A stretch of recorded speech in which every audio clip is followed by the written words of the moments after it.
স্বামীর অপছন্দের পাত্রী বলে ক্রোধের মুখোমুখি হতে হয় আমাকে। প্রতিদিন গালাগালি, মারধর এগুলো তো চলতেই থাকত। এমনকি আমার নামে বাজে মন্তব্য করতেও পিছপা হতো না। সব দেখে শুনে একদিন আমার শ্বশুর যা করলেন আমার সাথে, আমি তো অবাক। কল্পনাও করতে পারিনি আমার শ্বশুর এমনটা করতে পারেন। সত্যি এই পরিস্থিতির জন্য আমি প্রস্তুত ছিলাম না। আমার নাম নিশাত জাহান। সেই ছোটবেলায় মা মারা যান ক্যান্সারে। তারপর বাবা আরেকটা বিয়ে করেন। সৎমা আমাকে দুচোখে দেখতে পারেন না। বাড়ির সব কাজ আমার হাতে তুলে দেন। পড়াশোনা কি তাও জানি না। স্কুলের বারান্দায় পা রাখতে পর্যন্ত দেননি। তার ছেলে মেয়ে দুজনকে অনেক দামি স্কুলে পড়ান, আর আমাকে ঘরের কাজের মেয়ে বানিয়ে রেখেছেন। বাবা সব দেখেও কিছু দেখেননি এমন ভাব করে থাকেন। তার সামনে যদি আমাকে মারেও তিনি একটু প্রতিবাদ করেন না।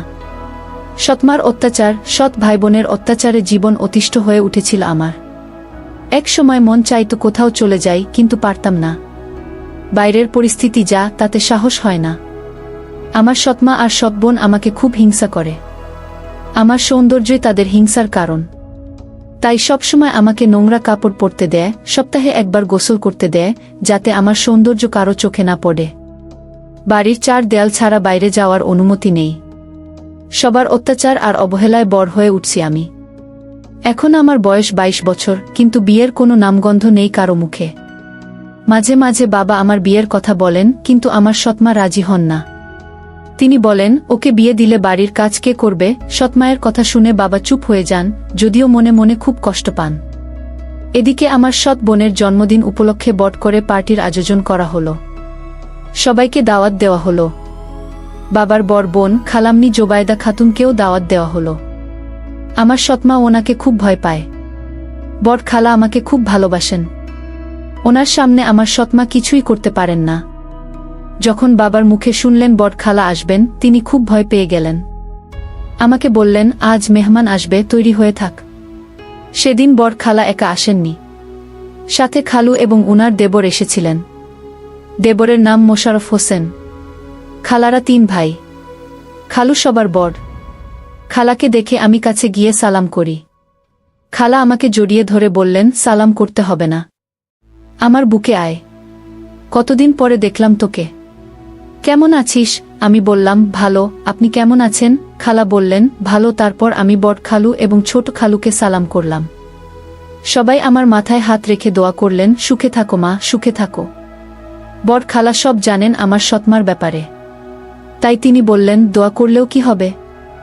সুখ ওর কপালে লেখা নেই। সৎমা আসার পর থেকে গোলামের মতো খাটিয়ে মারছে মেয়েটাকে। আর আমার ভাই, ও তো বুয়ের গোলাম। ও যদি ঠিক থাকতো তাহলে মেয়েটা রানীর হালে থাকত। মেয়েটাকে এখন বিয়ে দেওয়া উচিত। ওদের কোনো চিন্তাধারা আছে? আরও অনেক কিছু বললেন বড় খালা। সব কথা মনোযোগ দিয়ে শুনছিলেন ছোট খালু। সেদিন জন্মদিনের অনুষ্ঠান ভালোভাবেই হলো। সবাই যার যার বাড়িতেও চলে গেল। একদিনের জন্য ভালো পোশাক, ভালো খাবার নসিব হয়েছিল। তারপরের দিন থেকে আগের মতো চলতে থাকে। ওদিকে বড় খালার দেবর আমার কথা তুললেন ওনার বড় ছেলের জন্য। খালা বললেন, দেখ ভাই, আমার ভাইঝি মেয়ে হিসেবে ভালো, দেখতেও খুব সুন্দরী, তবে পড়াশোনা জানে না। কোথায় তোর ছেলে MA পাস? ও কি মূর্খ মেয়েকে বিয়ে করবে? মোশাররফ হোসেন বললেন, ভাবি, তুমি তো জানো আমার 2 ছেলে আমার কথা মেনে চলে। মেয়ে পড়াশোনা না জানুক, তাতে আমার কোনো আপত্তি নেই। মেয়েটা আমার পছন্দ হয়েছে, ওকেই আমার ছেলের বউ বানাব। খালা বললেন, ঠিক আছে, আমি ভাইয়ের সাথে কথা বলে দেখি, তারপর তোমাকে জানাচ্ছি। এরই মধ্যে কয়েকদিন কেটে গেল। একদিন খালা আমাদের বাড়িতে এলেন। বাবার সাথে আমার বিয়ের ব্যাপারে কথা বললেন। বাবা শুনে আপত্তি না করে রাজি হয়ে গেলেন। এদিকে আমার সৎমা বিয়ের কথা শুনে মনে মনে জ্বলছে, কিন্তু খালার জন্য কিছু বলতে পারছে না। তারপর আমার বিয়ে ঠিক হলো। ছেলের নাম ফরহাদ আহমেদ। দেখতে মোটামুটি ভালো, তবে জেদি এবং অহংকারী টাইপের। আমি পড়াশোনা জানি না বলে প্রথমে বিয়েতে অমত করেছিল, কিন্তু বাবার ভয়ে রাজি হয়ে গেল। এদিকে আমি মনে মনে খুব খুশি হলাম। অন্তত এখান থেকে গেলে একটু শান্তিতে থাকতে পারবো, এই আশা বুকে বেঁধে স্বপ্ন দেখতে থাকি। একসময় বিয়ের দিন চলে এলো। আজ আমার বিয়ে। তেমন আয়োজন করা হয়নি, কারণ আমি তার নিজের মেয়ে নেই। আমার শ্বশুর খুব ভালো মানুষ, এসব দেখেও কিছু বললেন না। বিয়ে হয়ে যাওয়ার পর আমি নতুন সংসারে চলে এলাম। রাত 12টার দিকে আমাকে বাসর ঘরে তোলা হলো। কিন্তু ফরহাদ কোনোভাবেই ঘরে প্রবেশ করতে রাজি নয়। তার একটাই কথা, বিয়ে করতে বলেছ, করেছি, কোনো অমত করিনি। কিন্তু এখন আমাকে বাধ্য করো না বাসর ঘরে যেতে। আমার কোনো ইচ্ছে নেই ওই ঘরে যাওয়ার। এ কথা আমার শ্বশুর শুনতে পেয়ে তাকে খুব বকা দিয়ে রুমে পাঠালেন। ফরহাদ এলো বটে, কিন্তু মুখে বিরক্তির ছাপ। মনে মনে আমার উপর খুব রেগে আছে, সবকিছুর জন্য আমাকেই দায়ী করছে। দরজা লাগিয়েই আমার সামনে দাঁড়ালো, তারপর আমাকে বলল, ওই খাট থেকে নেমে আয়, তোর সাথে আমার কথা আছে। আমি ওর কথায় চমকে উঠলাম। এমন করে কেন বলছে? আমি ওর কথামতো নেমে এলাম। এখন ফরহাদের সামনে দাঁড়িয়ে আছি। হঠাৎ আমার গাল টিপে ধরে বলল, আমার বাবাকে বশ করতে পারলেও কিন্তু আমাকে পারবি না, মূর্খ গেজো। তুই কি ভেবেছিস আমি তোকে বিয়ে করে বউ হিসেবে মেনে নেব? কখনো না। আমার মতো ছেলের বউ হওয়ার জন্য কত সুন্দরী সুন্দরী মেয়ে পিছনে পিছনে ঘোরে। তুই তো কিছুই নসি। আরও অনেক কিছু বলছিল। এদিকে আমার গাল জোরে টিপে ধরায় খুব ব্যথা পাচ্ছিলাম।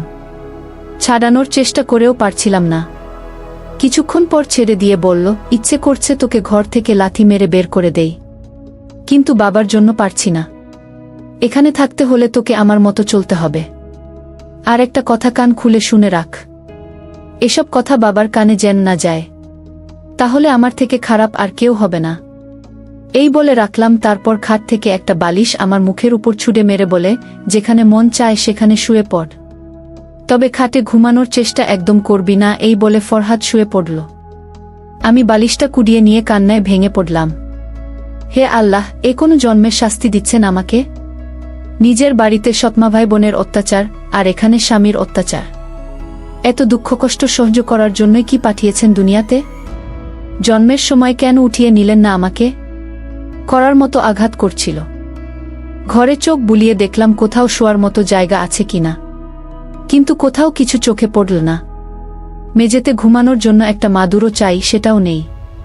তাই টেবিলের কাছে একটা চেয়ার ছিল, সেটাতে বসে রাত কাটিয়ে দিলাম।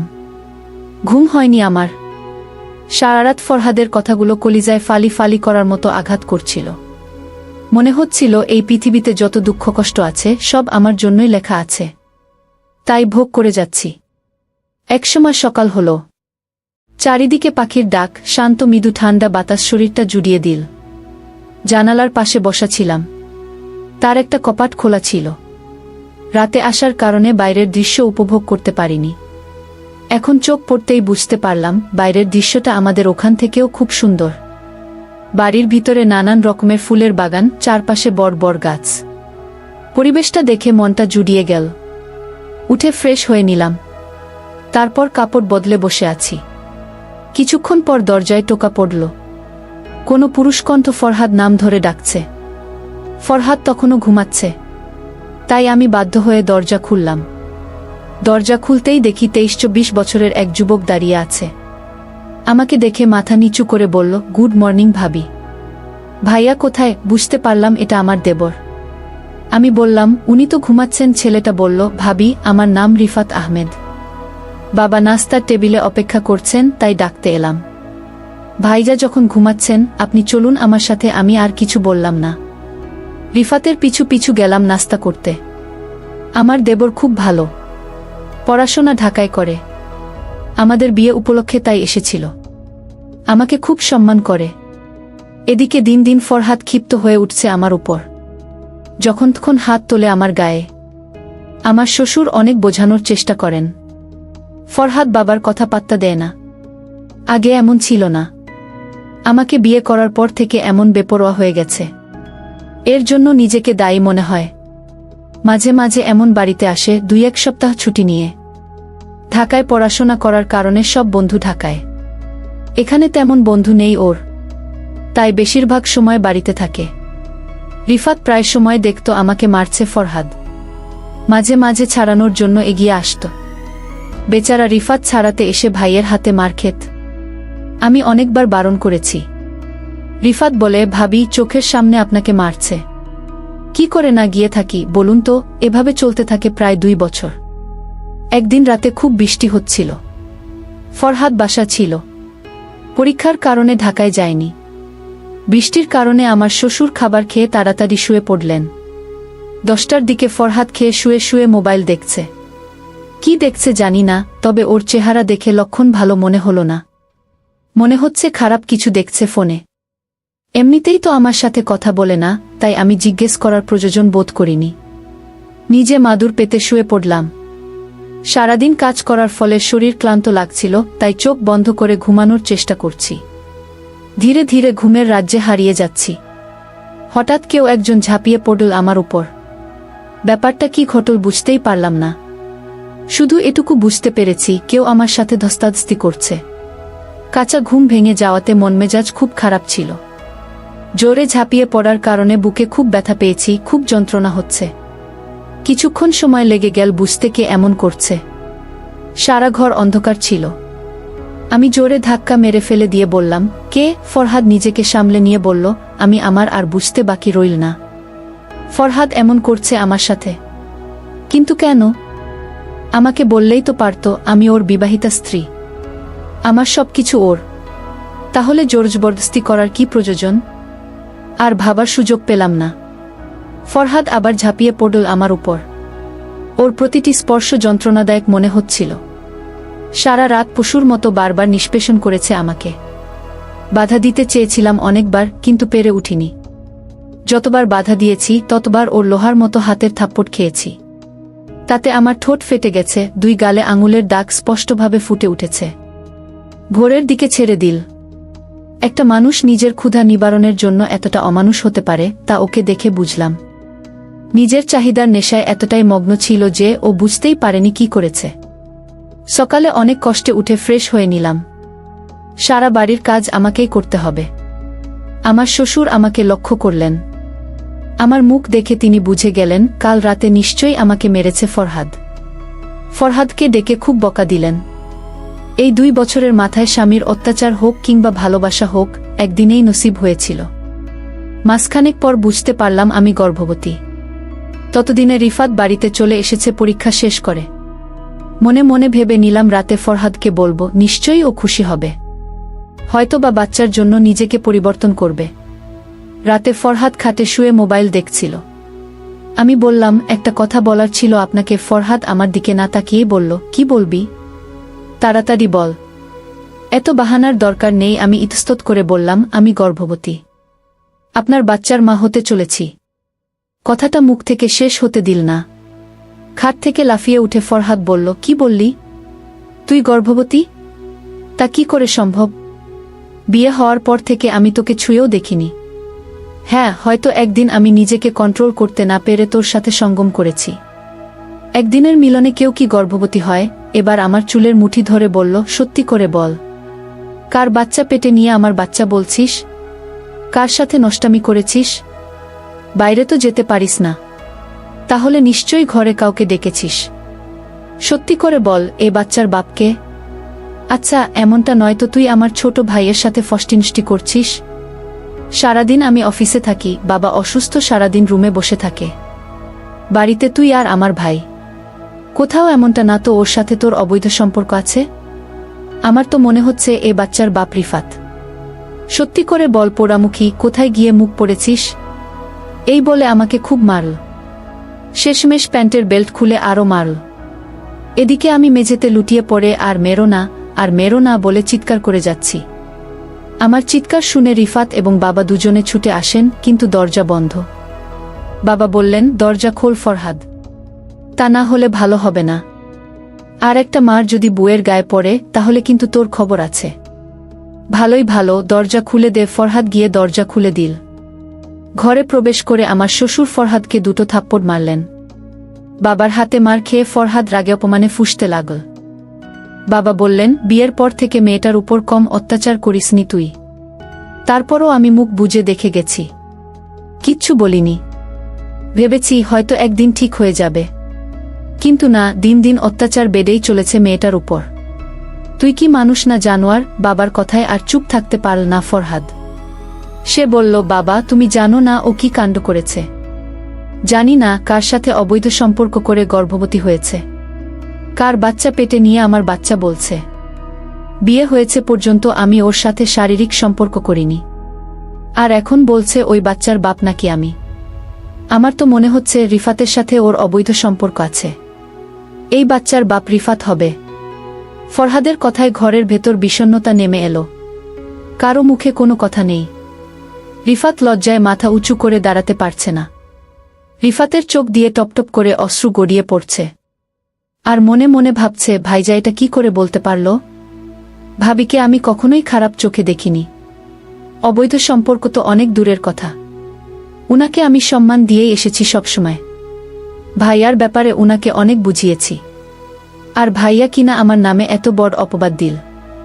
সত্যি বলেন প্রবীণরা, যার জন্য করি চুরি সেই বলে চোর। হায়রে দুনিয়া! এদিকে আমি লজ্জায় মাথা উঁচু করতে পারছি না। আমার শ্বশুর পাথরের মূর্তির মতো দাঁড়িয়ে কোনো প্রতিউত্তর করছেন না।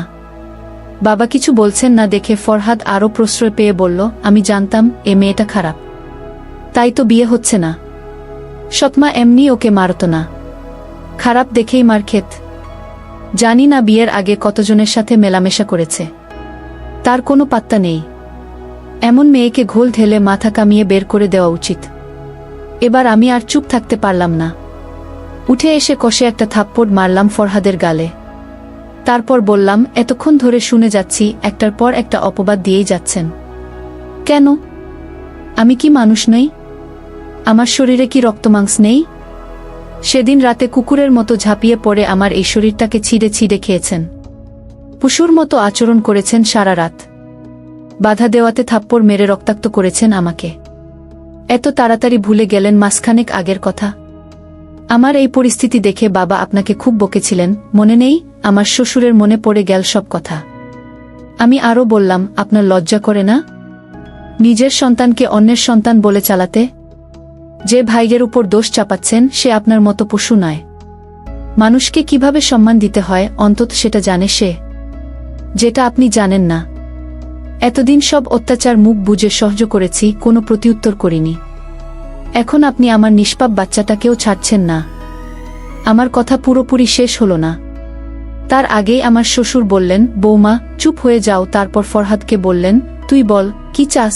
ফরহাদ বলল, ওর সাথে সংসার করতে পারব না, ওকে ডিভোর্স দিতে চাই। বাবা বললেন, ঠিক আছে তাই হোক। বাবা আর ফরহাদের কথা শুনে আমি মাথায় হাত দিয়ে বসে পড়লাম। কি বলছে এরা? আমাকে ডিভোর্স দিলে আমি যাব কোথায়? বাবার বাড়িতে যেতে পারব না। সৎমা আমাকে ঘরে জায়গা দেবে না। কিছুই বুঝতে পারছি না। বাবা রিফাতকে বললেন, তুই আমার সাথে আয়। এই বলে বাবা আর রিফাত আমার খালার বাড়ি গেলেন। সেখানে তাদের মধ্যে কি কথা হয়েছে আমি জানি না। 2 দিন পর ফরহাদ আমাকে ডিভোর্স দিল। বাবা আমাকে বললেন, তোকে আমি ছেলের বউ বানিয়ে নিয়ে আসিনি, নিজের মেয়ে করেই এনেছি। আমাকে বাবা ডাকিস। সব বাবাই মেয়েদের ভালো চায়। ফরহাদ তোকে ডিভোর্স দিয়েছে, তাতে দুঃখ করিস না। তোর জন্য ভালো কিছু লিখে রেখেছেন আল্লাহ। অপেক্ষা কর। আজ থেকে তোর খালার বাড়িতে থাকবি, যতদিন না তোর ডেলিভারি হচ্ছে। ফরহাদ অস্বীকার করেছে এটা ওর সন্তান না, এটা রিফাতের সন্তান। তাই আজ থেকে এর দায়িত্ব রিফাত নেবে। বাচ্চাটা ভূমিষ্ঠ হওয়ার পর আমরা রিফাতের সাথে তোর বিয়ে দেব। বাবা রিফাতের দিকে তাকিয়ে বললেন, তো কোনো আপত্তি আছে? রিফাত আমার দিকে তাকিয়ে বলল, দোষ না করেও যখন দোষী হয়েছি তাতে আমার কোনো আপত্তি নেই। আমি রাজি আছি আপনাদের কথায়। আমি অবাক হয়ে রিফাতের দিকে তাকিয়ে আছি। কি বলছে? সামনে ওর উজ্জ্বল ভবিষ্যৎ, আমার জন্য কেন নষ্ট করবে? আমি চুপ করে থাকতে পারলাম না। আমি বললাম, বাবা আপনি আমাকে যা বলবেন আমি তা শুনতে রাজি, কিন্তু এই বিয়ে মানতে রাজি নই। আমার জন্য রিফাতের ভবিষ্যৎ নষ্ট হয়ে যাক আমি চাই না। তাই বাবা আপনার কথা ফিরিয়ে নিন। আমার কথায় সবাই অবাক হলেও কিন্তু তাদের কথা নড়ল না। বাচ্চা ডেলিভারি হওয়ার পর রিফাতের সাথে আমার বিয়ে হবে। রিফাত বলল, আমি ওর সাথে একা কথা বলতে চাই। এই কথা শুনে সবাই উঠে চলে গেল। এখন শুধু রিফাত আর আমি বসে আছি একা ঘরে। রিফাত উঠে এসে আমার পাশে বসল। কিছুক্ষণ নীরবতা থেকে বলল, আমি জানি ভাইয়াকে তুমি অনেক ভালোবাসো, তাই আমাকে বিয়ে করতে চাইছ না। যে বাচ্চাটা ভাইয়ার সেটা এখন আমার বাচ্চা হয়ে গেছে, তাই আমি বাধ্য হয়েই তোমাকে বিয়ে করতে চাইছি না, বরং আমি সানন্দে তোমাকে বিয়ে করতে চাই। আমার কোনো আফসোস নেই। বরং গর্ব হচ্ছে যে তোমাকে একটা নতুন জীবন দিতে পারবো। সুখে শান্তিতে এক মুঠো ভাত তোমার মুখে তুলে দিতে পারবো। আর আমার বাচ্চা, আমরা দুজনে মিলে ওকে মানুষ করব। ওর কথা ভেবেও যদি হয় তাহলে বিয়েতে রাজি হয়ে যাও। রিফাতের কথা শুনে আমার চোখ দিয়ে জল পড়ছে। আমি বললাম, এটা কি করে সম্ভব? আমি তো পড়াশোনা জানি না, তুমি স্নাতকোত্তর সম্পন্ন করেছ, চাকরির জন্য আবেদন করেছ। ইনশাআল্লাহ ভালো চাকরি পেয়ে যাবে। আমার থেকেও ভালো মেয়ে পাবে তুমি। আমাকে বিয়ে করে তোমার জীবনটা নষ্ট করো না। রিফাত বলল, কে বলেছে আমি আমার জীবন নষ্ট করছি? আমি তো মনে করি তোমাকে পেলে আমি স্বর্গ হাতে পাব। তোমার মতো খাঁটি মনের মানুষ এই পৃথিবীতে আছে কিনা জানি না। জানি না ভাইয়ার কেন চোখে পড়ল না তুমি। আমি স্বেচ্ছায় এবং ইচ্ছায় তোমাকে বিয়ে করছি। তারপর রিফাত আমার হাতটা ধরে বলল, এই তোমার হাত ধরে ধরেছি, কখনো ছাড়ব না। কথা দিলাম। তারপর আমার চোখের পানি মুছে দিল।